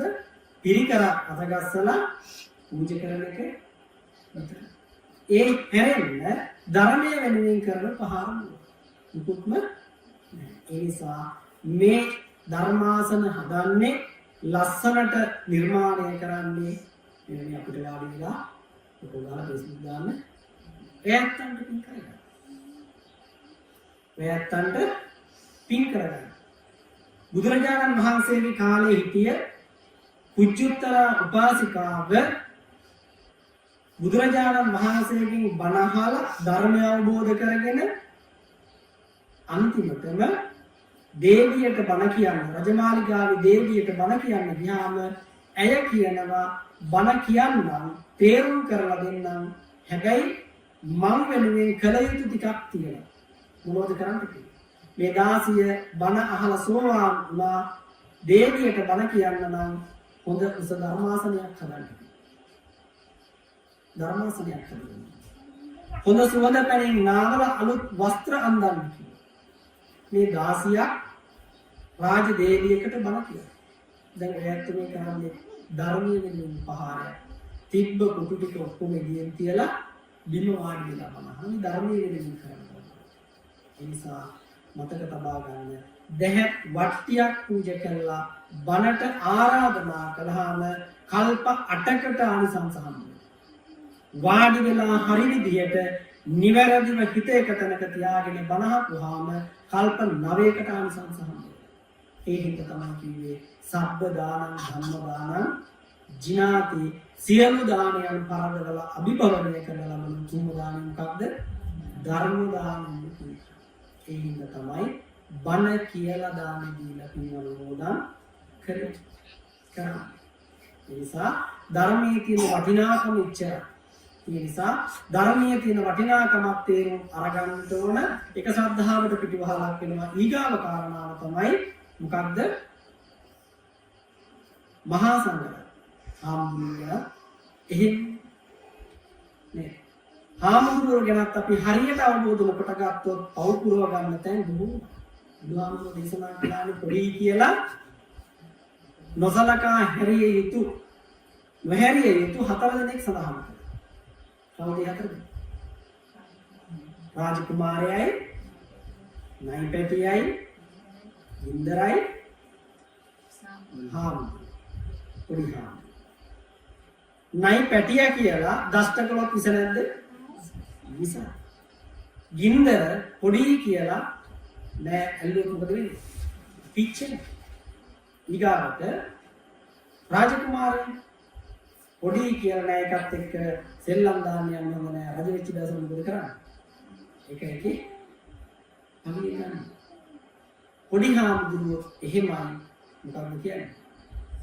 විහිළු කරන්ට යන්න, වැරදි වැඩ කරන්ට යන්න හොඳ නෑ. ඒකේ විපාක ඒ විදිහට. උජුතරා උපාසිකාව 16ක් වුණා. මොකක්ද කරපු අකුසල කරන? විහාරේ වන්දනා කරමින් හිටියා. වන්දනා කරමින් ඉඳලා නැගිටලා ආවා. එයාගේ බෑග් එක ගන්නවා. තෙරණින් වහන්සේ නමක් හිටියා. තෙරණින් වහන්සේට කිව්වා මට බෑග් එක අරන් දෙන්න. හිතවත්. මොකද කළේ? අරන් දුන්නා. තෙරණින් වහන්සේ නමකගෙන් වැඩගත් එකේ විපාක අවසාන ආත්ම භාවයේ දක්වා මොකද වුනේ? 16ක් වෙලා උපත් වෙනවා. ඔන්න කාරණා. ඒසා ඔය ටික අපි ඉගෙන ගන්නකොට ඔය ටික අපි දැනගන්නකොට තමයි බුදුන් කෙරෙහි දහම් කෙරෙහි සමෝ කෙරෙහි අපිට විශ්වාසයක් ඇති කරගන්න පුළුවන්. ශ්‍රද්ධාවෙන් කටයුතු කරන්න පුළුවන්. නිසා ඔන්න ඔය කාරණා තුන පිළිබඳව හොඳ අවබෝධයක් විශ්වාසයක් අපි ඇති කරගත්තොත් අපිට පුළුවන් ඕනෑ තරම් කරන්න. දෙවෙනි කාරණාව සීලය. අපි කොච්චර පින්කම් කළත් සිල්වත් නැත්තම් ඒ කරන දේවල් වැඩක් නැති. හැබැයි ඊගාව ජීවිතයට ප්‍රයෝජනයක් නැති වෙනවා. තිරිසංගත ආත්ම භාවවල උත්පත්ති ලැබපු සත්තු සැප විඳින සත්තු උතරම් දැකලා තියෙනවා. සමහරක් තැන්වල බලු ඉන්නවා ගෙවල් වල ගෙදර මිනිස්සුන්ටත් වැඩිය සැප විඳිනවා. අපි ඉතින් බලනවා බලලන්ට මොකටද උත්තර දෙන්නේ. අපි බැරිමට වැඩක් නෑ. ඒ කරගත්ත පිළි විපාක. සිල් රැක්කේ නෑ, සිල් ආරක්ෂා කළේ නැහැ. එනිසා තිරිසංගත ආත්ම භාව ලැබුවා. හැබැයි කරපු පින් වල විපාක නැතිනවා. පින් වල විපාක නැති වෙන්නේ මොන ආත්ම භාවය ලැබුවත් කරපු පින්කම් වල විපාක හම්බ වෙනවා. එනිසා තමයි ගෙදර ඉන්න බල්ලට බෙහෙත් ටික දිදලා නාවලා කවලා පොවලා ඒ ටික කරනවා. ආරයන් බල්ලේ කවුරුද? ගලපින්න හදනවා. බල්ලේ උනා වෙනසක් තිබෙනවා. ඒ සිද්ධ කරගත්ත කුසල කුසල කර්ම. මිනිස්සුන්ට එහෙම නැද්ද? අපි මොකද කරන්නේ? අපේ ගෙදරට වැඩිය එහා පැත්තේ ගෙදරට හරියනවා නම් ඒ හරියන්නේ මොකක්ද? ඒ මිනිස්සු පෙර සංසාරේ කරපු පින්කම් නිසා. අපි ඔක දිහා බලන්න මොකද කරන්නේ? උන්ට විතරම හරියන්නේ. හදා ගන්න ඉරිසියා. හදා ගන්නව වයි මූල දැක්කම බලන්නේ නැහැ. ඒක දිහා බලන් ඉන්න බෑ. අපි මොකද කරන්නේ? අපි අකුසල කර්ම තව ටිකක් කරගන්නවා. අර මනුස්සයාගේ පින දිහා බලන්න. එහෙනම් අපි කොහොමද ඉගෙන ගන්නේ? අපිට නොලැබෙන්න එයාට ලැබෙන්න හේතුව තමයි එයා පින් කරලා තියෙන්නේ. එහෙනම් අපි මොකක්ද කරන්නේ? අපි පින් කරන්නට ඕන අපිට ඒ දේවල් ලැබෙන්න. ඒ නිසා හැම වෙලාවකම අපිට ලැබෙන අපිට නොලැබෙන තව කෙනෙකුට ලැබෙන දෙයක් තියෙනවා නම් ඒ කියන්නේ ඉරිසියා කරන්ට නෙවෙයි ඕන. ඒක නැති කරදෙන්න වැඩ කරන්ට නෙවෙයි ඕන. ඒ දිහා බලාගෙන ඉඳලා නම් මගේ ජීවිතයේ අඩුපාඩුවක් මේක නැති කරගන්න මම පින් කරන්න ඕන. අන්න ඒ විදිහට උත්සාහවන්ත වෙලා පින් කරන්න. එතකොට කොහොමද සිල්වත් ජීවිතයක් අපි ගත කරන්නේ? මේ කාරණා ආයතන හතක් තිබුණාට එය දල දෙක ගැන විතරක් අපි සාකච්ඡා කරමු. දෙවැනි කාරණාව තමයි සීල. අපි කොහොමද සිල්වත් වෙන්නේ? අපිට රකින්න තියෙන නිත්‍ය සීලය මොකක්ද? පංචශීල. ශික්ෂාපද කීයද? 5.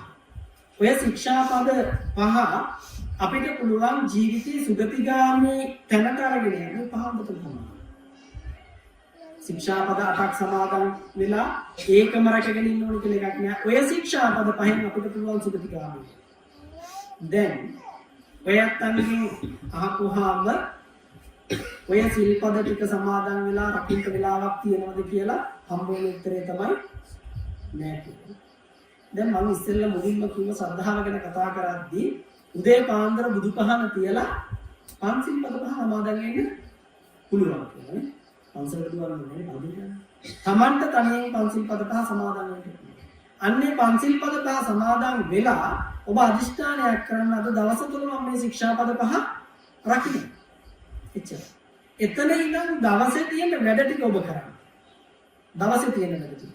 දවසේ තියෙන වැඩ ටික කරනකොට ඔළුවේ තියෙන්න ඕන මතකයේ තියෙන්න ඕන එක කාරණාවක්. මොකක්ද? මම උදේ පන්සිල් සමාදන් වෙනවා. එච්චර. ඕක මතකයේ තියෙනවා නම් ප්‍රාණඝාතයක් කරන්න ගිය වෙලාවට ඉක්මනට මතක් වෙන්නේ මොකක්ද? මම උදේ පන්සිල් මතක් වුණ ගමන් මේ වැරද්ද කරනවද? නොකරන්නේ. ඒ නොකර ඉන්නේ මතක් වුණ නිසා අපි හැම වෙලාවකම වැරදි වැඩක් කරලා කියන වචනයක් මොකක්ද? ඒක මම හිතලා නෙවෙයි. බොරු කියන එකත් එහෙම. ඒ තරම් පුරුදු කරන්න. වැඩි බොරුවක් පුරුදු කරන්න දේවල්. තව කෙනෙක් රවට්ටන්න බොරුවක් කියන්න පුළුවන් අය කල්පනා කරන්න ඕනි නෑ. එතකොට ප්‍රාණඝාතයත් එහෙමයි, හොරකම් කිරීමත් එහෙමයි, කාම මිත්‍යාචාරයත් එහෙමයි, බොරු කීමත් එහෙමයි, මත්පැන් සුරාව පානය කිරීමත් එහෙමයි. අපි සමාදන් වෙච්ච ශික්ෂාපද පහ ඔළුවේ තියනවා නම් මම මෙන්න මේ වගේ දෙයක් කළා කියලා ඒ වැරද්ද කරන්න යනකොට මතක් වෙනවා මේක නොකළ යුතුයි. එතකොට අපි ඒක නොකර ඉන්නවා. එහෙමයි අපි වැරද්දෙන්වත් නෙවෙයි. එහෙමයි අපි සිද්ධිය. එතකොට රැයට නිදාගන්න යනකොට අපිට පුළුවන් සීලානුස්මෘති භාවනා වඩන්න. දැන් ගොඩාක් අයගේ මතයක් තියෙනවා කෙනෙක් නිින්දෙදි මරුණාම කොහෙද කරන්නේ? අපි කියනවා නිින්දෙදි මරුණාම අනේක නම් හරි පින්වන්ත මරණයක්. ඇයි එහෙම කියන්නේ? ඒක පින්වන්ත මරණයක් කියන්නේ. නිදාගෙන ඉන්නේ ඇස් දෙක පේන්නේ නැහැ. ඒ හින්දා අල්මාරි, බැංකු පොත්, රත්තරන් බඩු, සේප්පු මොකක් පේනවද? පේන්නේ නැහැ. ඒ නිසා ගැටලුවක්. ඇහෙන්නේත් නැහැ. නිදාගෙන.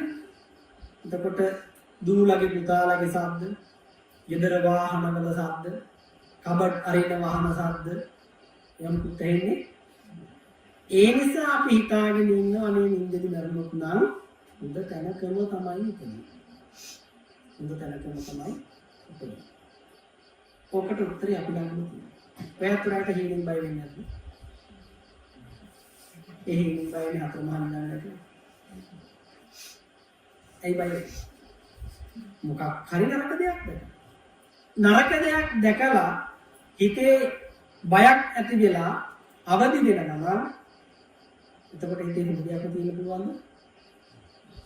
එහෙනම් නරක දෙයක් දැකලා බය වෙනවා නම් නරක සිතුවිලි හිත තුළ ක්‍රියාත්මක වෙනවා නම් නින්දෙදී මල කොහෙද යනවද? මරිච්චෙන්ම තමයි ගියේ කොහෙද කියලා දාන්න. අපි හිත හදා ගන්න අපි කියනවා අනේක පින්වන්ත මානව. හැබැයි අපිට උක නිත්‍ය වශයෙන්ම වෙනස් කරන්න පුළුවන්. ඒ තමයි ඔය උදේ සමාදන් වෙන ශික්ෂාපද පහ, පන්සිල් පද පහ අපිට පුළුවන් මම ඒකයි කියන්නේ සුගතිගාමි වෙනතන්ට අපි වරන්නේ. කොහොමද කරන්නේ? දැන් ඒත්තෝ හවස වැඩ ඇරිලා ආපුවාම කෑම ටික උයනවා. ළමයින්ට කන්නත් එක්ක කෑම ටික උයනවා. උයලා දුන්නාම කෑම ටික අරගෙන යද්දී කොහාටද යන්නේ? කෑම ටික බෙදාගෙන කොහාටද යන්නේ? ටීවී එකට. මම දන්නේ වැරද්ද කියන්නේ. ටීවී එක ළඟට ගිහලා මොකද කරන්නේ? ටීවී එක දිහා බලාගෙන කනවද ගිලිනවද? කනවද ගිලිනවද? කටේ දත් තියෙන්නේ මොකටද? හොඳට බලන්න ඔය කන බත් විද හපවද ගිලින්නේ? ටීවී එක දිහා බලාගෙන යන වැඩට ප්‍රාණ දිහා බලාගෙන බත් ටික කටට දා ගන්නවා. රැයට වම් බොටු නෑ කරලා හිමින්කට කනවා. ඇයි? අම්මේ හිමිට තේරෙන්නේ නෑ නේ බලාගෙන ඉන්නේ ටීවී එක දිහා. දවල් දිගාම තමයි ඔය හොයන්නේ. එතකොට ඕකේ කාරණා දෙකක් තියෙනවා අපිට වෙන හොඳ සහ නරක. කැමැති සමහරක් වෙලාවට අපේ ද්වේෂය විශ්සෙන තරහය විශ්සෙන දෙයක් බලබලා කෑම කෑවොත් මොකද වෙන්නේ? අපේ ඇඟට ජීර්ණය වෙන්නේ ඒ තරහව ද්වේෂයත් එක්ක ජීර්ණය වෙන්නේ. එතකොට ඒ කන කැම ටිකේ වැඩක් තියෙනවද? ඒ කන කැම ටිකේ වැඩක්. මෙතන ඉන්නයි අතල් සම්බරන්න දරුවෝ ටිකත් එක්ක එකට එකතු වෙලා රැයට කැම වේලා කන කට්ටිය. දැන් කේ අපේ ළමයි නේ අර ගිහිල්ලා මේ ගිහිල්ලා ගෙදර ඉන්න කට්ටියත් එක්ක කන කැම වේලා. ඕක තමයි ජාතියේ පිරිහි. ජාතියේ පිරිහි. මිනිස්සුන්ගේ පිරිහි. මිනිස්සුන්ගේ විනාශය. ඇයි එහෙම කියන්නේ? අම්මා තාත්තා දරුවෝ ටිකත් එක්ක එකට එකතු වෙලා කෑම ටිකක් කන්න තරම්වත් සමීප නැහැ. දරුවන්ගේ ප්‍රශ්නයක් තේරුම් ගන්න අම්මලා. දරුවන්ගේ ප්‍රශ්නයක් තේරුම් ගන්න තාත්තලා දරුවන්ට සමීප.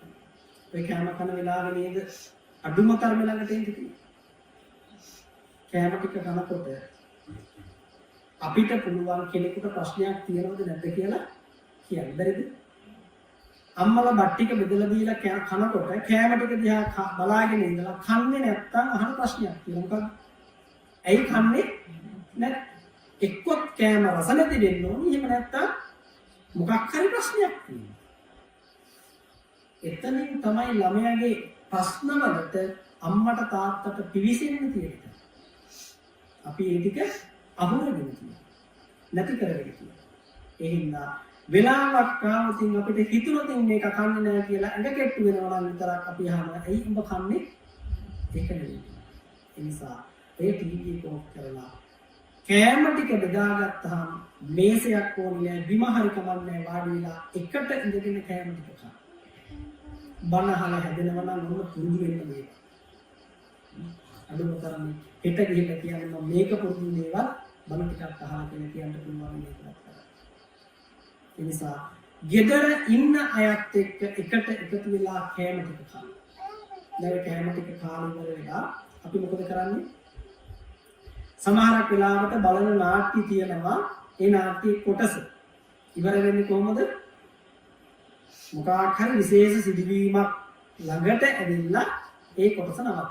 අපි හිතමු කවුරු හරි කැමතිම නළුවයි අකමැතිම නළුවයි ඉන්නවා. ඒ දෙන්න අතර බහින් බස්සීමක් කරනවා. එක්කෙනෙක් ගහම අත උස්සනවා. අත උස්සනකොට මොකද කරන්නේ?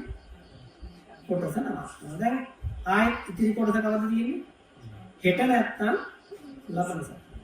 යනවා නිදාගන්න. දැන් නිදාගන්න යන්නේ මොකක් ගැන හිතේකද?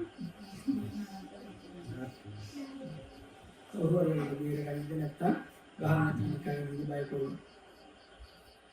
නින්දට ගියාට පස්සේ නින්දට යන්නේ අරක පොඩි තියාගෙන. මහරයට මොකද වෙන්නේ? ඊටින් බය වෙලා කෑ ගන්නවා.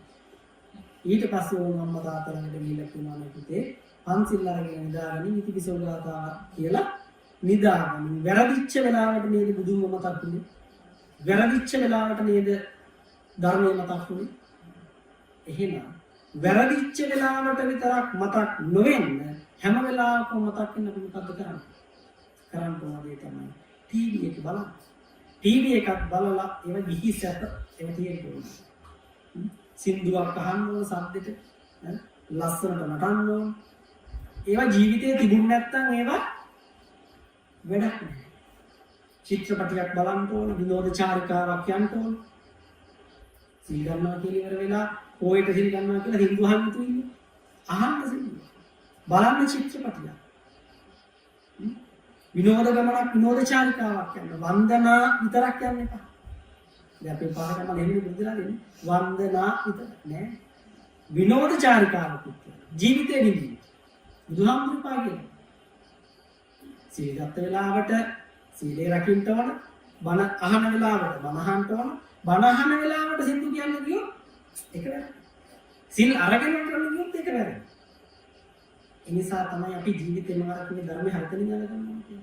ජීවිතේ අපි විඳින්නේ නැතුව ගොඩක් අය විඳිනවා කියන්නේ. ඒ නිසා කලාව කියන ජීවිතේ දෙකතු කරගන්න. කොන්නේ ඩයි කරන්න ඕන. කක් කපන්න ඕන. ලස්සන ජීවිතය. ගිහි ජීවිතේ ගිහි සැපේ. එතකොට ඔය ටීවී එක බලලා ඉවර වෙලා රෑ නිින්දට යනකොට කොහොමද නිදා ගන්නට යන්නේ? ඇඳට ගිහිල්ලා ඔබට තියනවා කරන්න වැඩක් ඒ තමයි උදේ සමාදන් වුණා ශික්ෂාපද 5. ඔය සමාදන් වෙච්ච ශික්ෂාපද 5 එකින් එක රෑ නිින්දට යන්න ඇඳ උඩට එනකන් කරපු වැඩ ටික මතක් කරගන්න. වේරණිය ගොතාගෙන හුස්ම හිර කරගෙන නැහැ.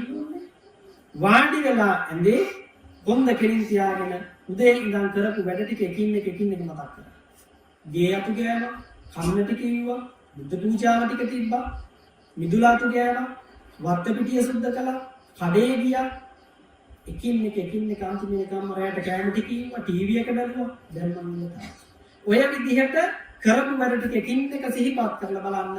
ඒ එක වැඩක් තුල ප්‍රාණඝාතය කියන පාණාතිපාතා කියන ශික්ෂාපදේ කැඩිලා නැත්තම්, අදින්නාදානා කියන ශික්ෂාපදේ කැඩිලා නැත්තම්, කාමේසු මිච්ඡාචාරා කියන ශික්ෂාපදේ කැඩිලා නැත්තම්, මුසාවාදා ශික්ෂාපදේ කැඩිලා නැත්තම්, සුරාමේරේ ශික්ෂාපදේ කැඩිලා නැත්තම්, අන්න එතන ඔබට ඇති වෙන සතුට වෙන කිසිම විදියකින් ලබන්න බෑ. ඔබ ඒ දවස පුරාවටම සිල්වතෙක් විදිහට ගත කළ බුදුහාමුදුරුවෝ දේශනා කරනවා, හරි විදියට නියම විදියට ජීවත් වෙන එක දවස වැදගත්, වැරදි විදියට ජීවත් වෙන අවුරුදු 100කට වඩා.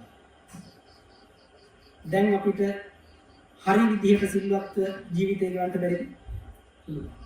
ඒ නිසා ඔය ශ්‍රද්ධාවයි ඔන්න ඔය සීලයයි අපේ ජීවිතයට එකතු කරගත්තේ නැත්නම් මතක තබා ගන්න.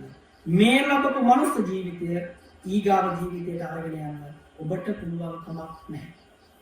ඒ නිසා හිතාගෙන ඉන්න එපා දැන් හම්බුණා වගේම මනුස්ස ජීවිතේ ලබනාත්මෙත් අපිට හම්බ වෙනවා. හේතුව තමයි ඔබට ඇහැ පේන වෙලාවේ, ඔබට කන් ඇහෙන වෙලාවේ, අතපය හතර වැඩ කරන වෙලාවේ කරන කියන දේවල් අනුව තමයි ඔබේ යන තැන තීරණය වෙන්නේ. අන්තිම වෙලාවේ ඈත් වහලා ඇති, දැකලා ඇති. ලෙඩ ඇඳේ ඉඳගෙන මිනිස්සු බය වෙලා කෑ ගහනවා. කලුවර දැකලා බය වෙලා කෑ ගහනවා.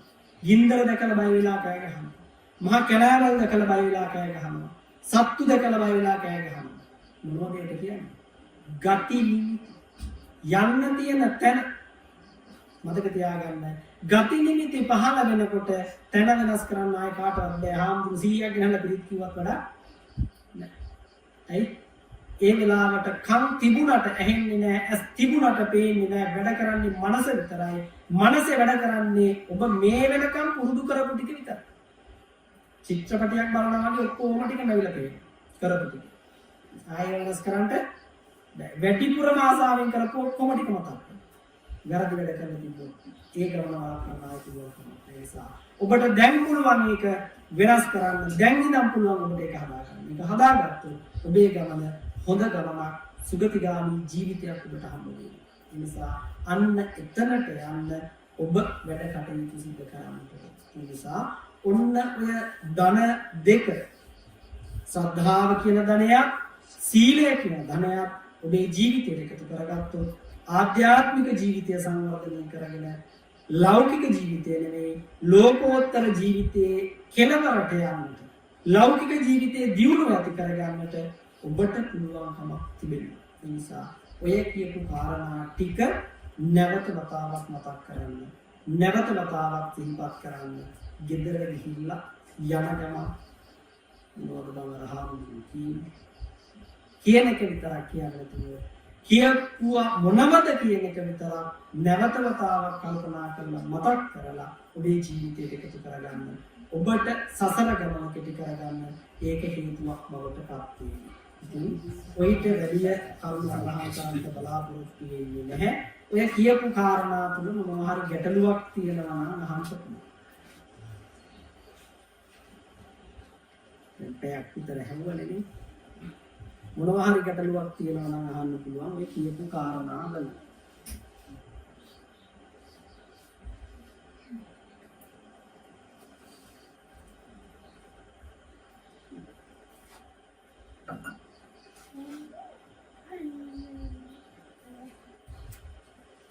උඩට මම හැවුණු ප්‍රශ්න නැහැ. හැවෙන්නේ නැති වුණු ප්‍රශ්න.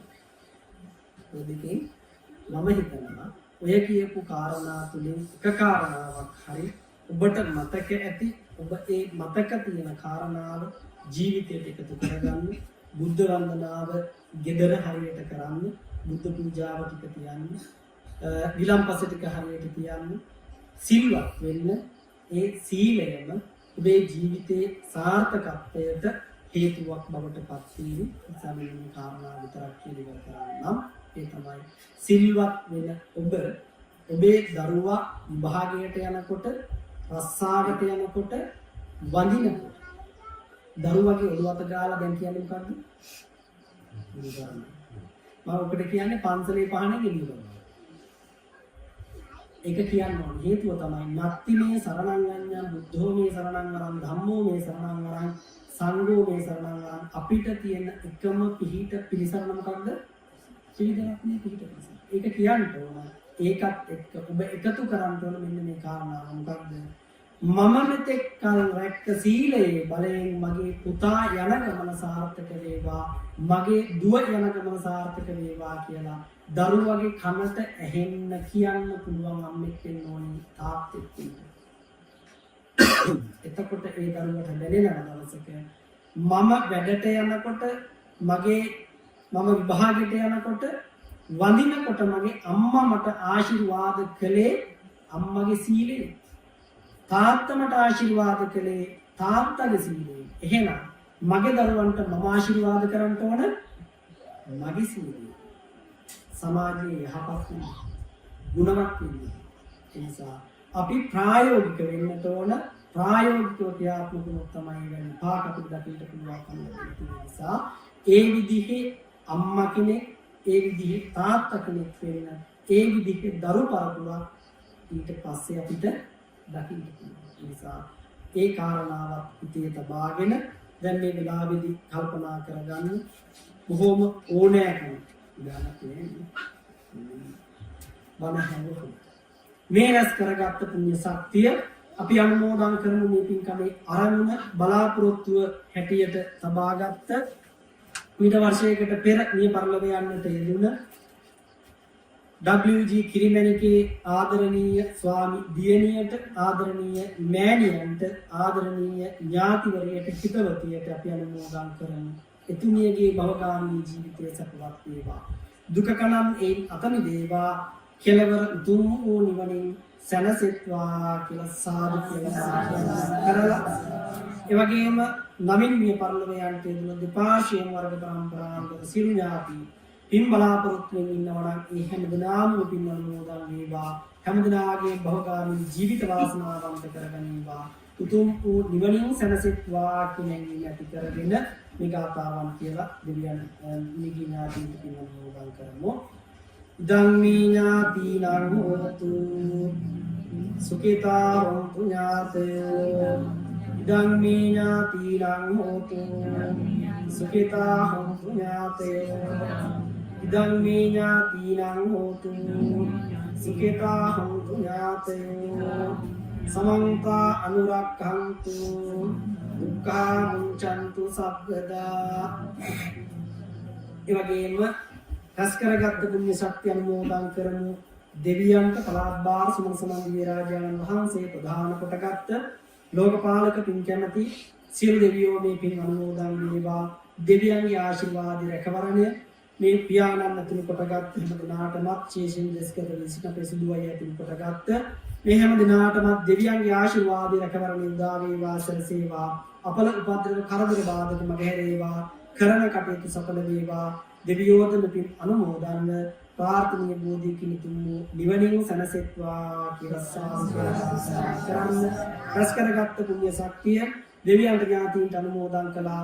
මේ සියලු පින් ඔබ හැම දිනාටමත් ඒකාකාරව පිහිටීමෙන් අපල උපද්‍රව කරදර බාධක මගහැරේවා. තව තවත් දාන ධර්ම ආදී පින් දහම් කටයුතු සිදු කරන්න අවශ්‍ය කරන කායික ශක්තිය, මානසික ශක්තිය උදා වේවා. සරසේවා. කෙලවර දෙවියන්ට මේ පරිවර්තන ඥාතීන්ට ඔබ හැම දිනාටමත් උතුම් නිවන් පිණිස මේ සියලු පින් පාරමිතාවක් වේවා කියලා